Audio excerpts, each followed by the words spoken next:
Então voltamos com mais uma aula de cálculo 3, tá certo? Dando continuidade ao nosso estudo. E agora a gente vai ver, vai estudar curvas, só que sob o efeito de um campo vetorial, tá? Então, lembrando que é um campo vetorial, é uma função de um subconjunto do R3 ou R2 pra gente, certo? Que chega no R3 ou R2, que pega um vetor U, XYZ, e leva em F1 de U, F2 de U, F3 de U, ou seja, F1 de XYZ, F2 de XYZ, F3 de XYZ. Cada uma dessas funções FI são as funções coordenadas, né? Ele sai de um ponto XYZ do R3, no caso, e chega no número real. Um exemplo é o campo antípoda, tá? Definida sobre a esfera, sobre a casca esférica de raio 1.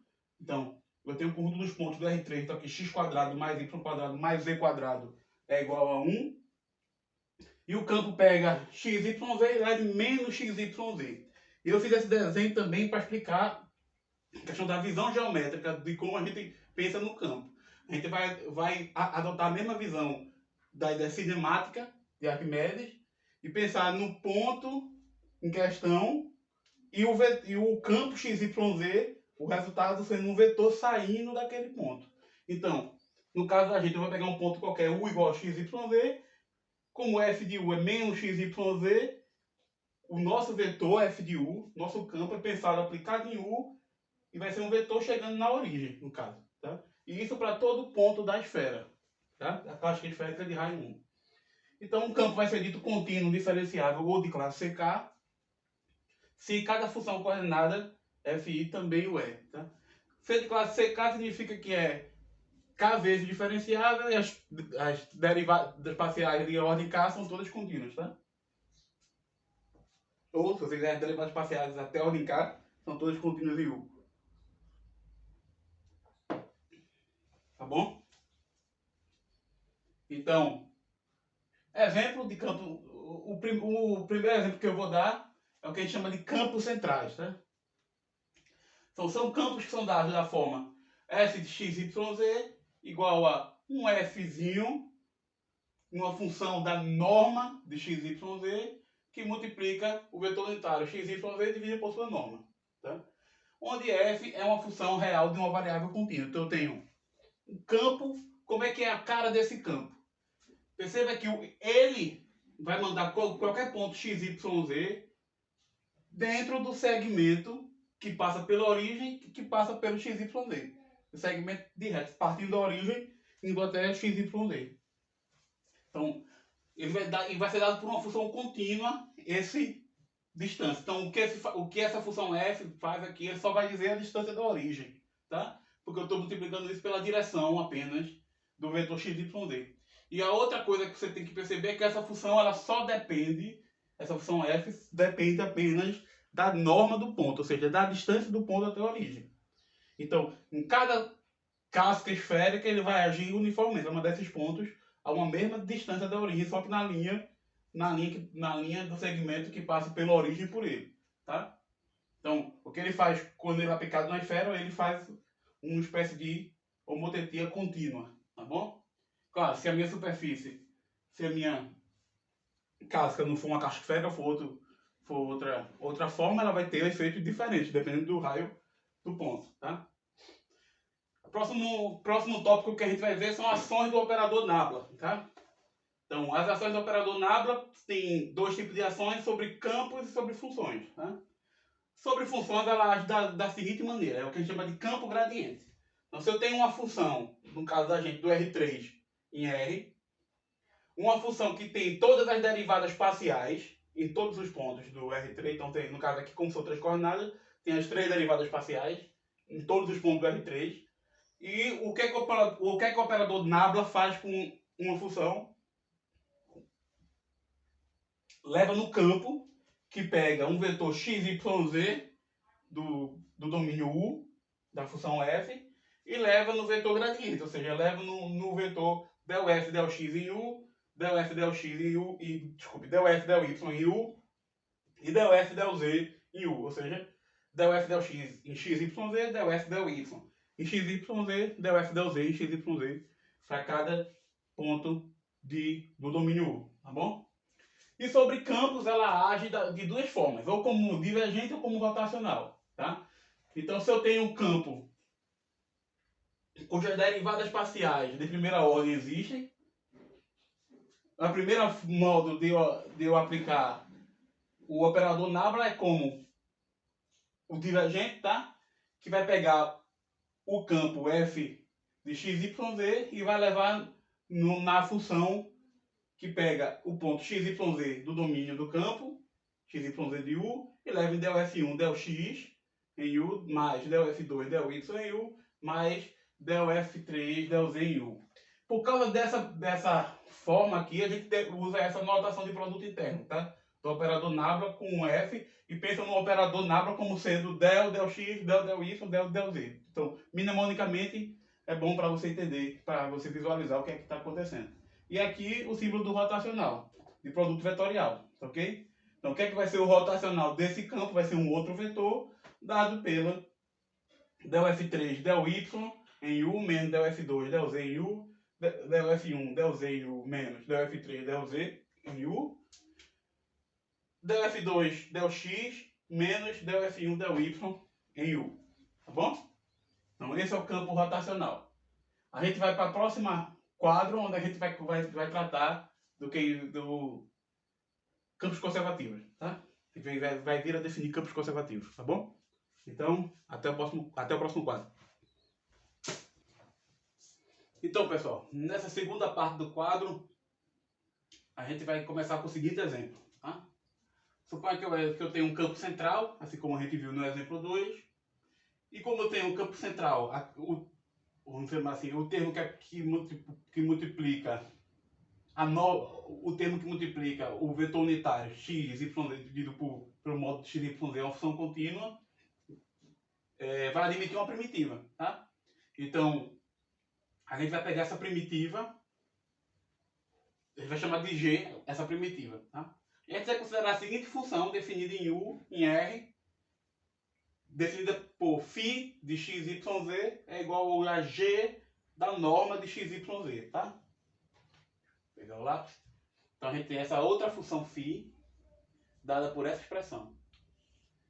φ de x, y, z é o g da norma de x, y, z. Ou seja, essa função real só depende, é uma função contínua,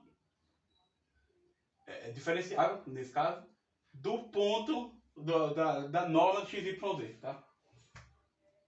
Essa é assim que a gente pensa na função φ. E o que é que essa função φ tem de interessante? Tá? Quando a gente olha para o gradiente dessa função, então lembra, o gradiente da função é um vetor, tá? No caso, o gradiente de uma função é um campo, né? Para cada ponto vai associar um vetor, tá? Vai ser dado pela regra da cadeia por g' de u vezes as derivadas parciais. Então aqui vai ficar x sobre a norma de u, no caso x sobre norma de x, y, z, y sobre norma de x, y, z, e z sobre norma de x, y, z. Tá? Com isso aqui, a derivada de g é a própria f, já que g é uma primitiva, com isso, o gradiente da função φ é o próprio campo f. Tá? Então, isso é uma propriedade fundamental dos campos que a gente chama de campos centrais. Tá? Quais são os exemplos de campos centrais? A própria função típica que a gente viu é exemplo de campo central. Campo gravitacional é um campo central. Campo elétrico é um campo central. Tá? Então, campos centrais devem ter um papel importantíssimo na física. Um papel central na física. Tá? E eles são um exemplo do que a gente chama de campos conservativos. Tá? Então, o que é um campo conservativo? É um campo que possui uma função definida no mesmo domínio desse campo, obviamente. Então, se esse campo é o campo de um domínio U chega no R3, eu vou ter uma função que sai de U e vai para R, só que o seu gradiente é igual ao campo. Quando o campo admite essa função, ele vai ser chamado de conservativo e essa função vai ser chamada de função potencial. Também um nome é dado da física, tá bom? Esses nomes aqui, tá claro? Então, integral de linha de campos vetoriais ou trabalho realizado por um campo ao longo de uma trajetória. Tá? Então, lembra do trabalho do ensino médio, da física? Força vezes deslocamento. Pois bem. Suponha que eu tenha dois pontos no espaço, A e B, e que é um campo constante atuando numa região que contém esse segmento AB. Tá? Então, aqui eu tenho um campo F constante. Em cada ponto ele vai associar o mesmo vetor, tá bom? O ângulo que esse campo vai fazer com esse segmento, com esse vetor diretor, quem é o vetor diretor desse segmento é B menos A. Tá? O ângulo que esse campo vai fazer é constante, θ, tá? Θ, tá bom? Então, qual é o trabalho realizado, vamos supor que isso aqui seja um campo de força, tá? Qual é o trabalho realizado por esse campo ao longo desse segmento? Dessa força ao longo desse segmento. Vai ser força vezes o deslocamento, tá? Só que não é a força em si, é o quanto dessa força contribui, desculpem, para essa trajetória, tá? A componente da força, que é ortogonal, não vai contribuir para a trajetória. Lembre-se que eu estou confinado nessa trajetória, tá? Então a única componente que vai me importar é a componente ao longo da trajetória, que eu vou chamar aqui de FAB, tá? O vetor AB. Tá? Então eu vou ter força, FAB, vezes deslocamento, que é o comprimento desse vetor, que é B menos A. Tá bom? Só quem é F de AB? É a projeção do campo F sobre a direção AB. Tá claro? Então quem é a projeção de F de AB? É a norma do campo F vezes o cosseno do ângulo entre eles. Quem é o cosseno do ângulo entre eles, como a gente já viu, é o produto interno do IF pelo vetor AB dividido pelas normas de ambos. Tá? F vai se cancelar com F, ok? E o W vai ser B menos A, vai se cancelar com B menos A, vai sobrar só o produto interno de F com a direção. Então, se eu quero saber o trabalho realizado por uma força ao longo dessa trajetória, aqui, no caso desse segmento, basta fazer o produto interno da força pelo vetor diretor B menos A, tá bom? Quando a gente vai para o caso mais complicado de curvas, a gente vai se aproveitar de curvas que possuem um vetor tangente que define a direção, tá? Que define um espaço tangente, a reta tangente. São curvas regulares. Então, se eu tenho uma curva regular contida no domínio de um campo contínuo F, a gente vai definir o trabalho ao longo da curva como sendo a integral do produto interno de F de alfa de t por alfa' de t de dt. Por quê? Porque o que eu quero é eu estou dividindo essa curva em segmentos infinitesimais dt, tá? No caso aqui parametrizado por esse dt. Em vez de olhar o d alfa, estou parametrizando pelo dt. E em cada ponto eu quero apenas a componente do campo na direção da trajetória. Então, se a minha trajetória está nessa direção, eu vou ter um certo vetor tangente aqui não nulo, porque a curva é regular, e portanto eu posso pegar o produto interno dele, qual a componente da força nessa direção, que vai ser dado pelo produto interno de alfa de t, que é a força nesse ponto, vai ser a projeção do campo F em alfa de t na direção do vetor alfa' de t, tá? E eu somo essa contribuição infinitesimal para todo mundo. Então isso vai ser o trabalho total, tá? Ao longo dessa trajetória. Tá claro? E isso daqui é o que a gente chama de integral de linha do campo ao longo da curva alfa. E a gente vai usar essa notação. Integral de linha. E aí eu vou pegar f ponto alfa para deixar destacado a dependência da curva alfa e a questão do produto interno. Que eu estou pegando só... Pense nesse d alfa aqui como se fosse um elemento da curva alfa. Então tem muito a ver com o vetor de direção alfa' de t, tá? E essa simbologia traz essa noção de produto interno que eu estou pegando direção e estou olhando para todas as contribuições ao longo da curva alfa, tá bom? Então, isso, se a minha curva alfa está parametrizada no intervalo AB, então isso vai dar produto interno de F de alfa de T vezes alfalinha de T dt, tá? Vezes, no caso, produto interno, né? Produto interno de alfalinha de T de F de alfa de T com alfalinha de T, né?